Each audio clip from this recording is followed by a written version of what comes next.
difference between Poland and Russia is a vibrant, dynamic Jewish community. I was in Moscow on Simchas Torah night. There were 1,000 people there. There were 13 oligarchs in the room. Their net worth was $30-some-odd billion. Now, what shul in America has people worth $30 billion in the shul for dancing? At 3:30, at 4, so we were dancing till 11 o'clock, and then we had a break, and then we had the dancing again. At 3 o'clock in the morning, we went on the street, and at 3:30, 4 o'clock in the morning, I'm walking home with Rabbi Lazar. You'd think he'd be impressed that he had these oligarchs worth $30 billion. He said to me, I had success tonight. I said, what was your success? He says, 3 guys decided to get a bris, and 4 guys decided to put on tefillin. But we're talking here a different kind of world. You know, they house a row of Mercedes in front of the shul, each guy with a driver and bodyguards, and these guys are dancing inside like everybody else.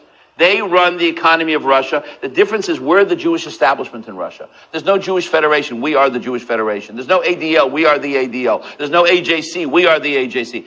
Judaism in Russia is run 98% by Chabad. It's a different ballgame. It is the most amazing Jewish community that I've ever been to in my life. It is so well organized. There's schools in this town with 1,000 students, with 50,000 Jews. It's an amazing place. I mean, now there's challenges, and everything in the city is run by Jews. The shopping centers are owned by Jews. Both airlines are owned by a Jew. The banks are owned by Jews. The gas stations are owned by Jews. The whole downtown, everything is owned by these oligarchs. In fact, the governor now, on behalf of Ukraine, is one of these oligarchs. One of the other elements for the success of Judaism in Russia, even though he's not so popular right now in the United States, has been the friendship to the Jewish world of the president of Russia, which is Vladimir Putin.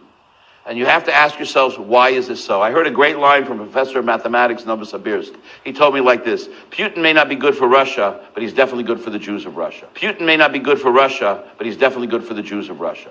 Why is he good for the Jews of Russia? Because when Putin was a young child, he lived in an apartment building in St. Petersburg. And he would come home every day from school, and his parents were out working, and in the same entrance, in the same apartment or the adjacent apartment, there lived a religious Hasidic family. And when he would come home, and there was nobody to take care of him, they would do his homework together with him. And he spent his youth growing up basically in the house of an Orthodox Jew.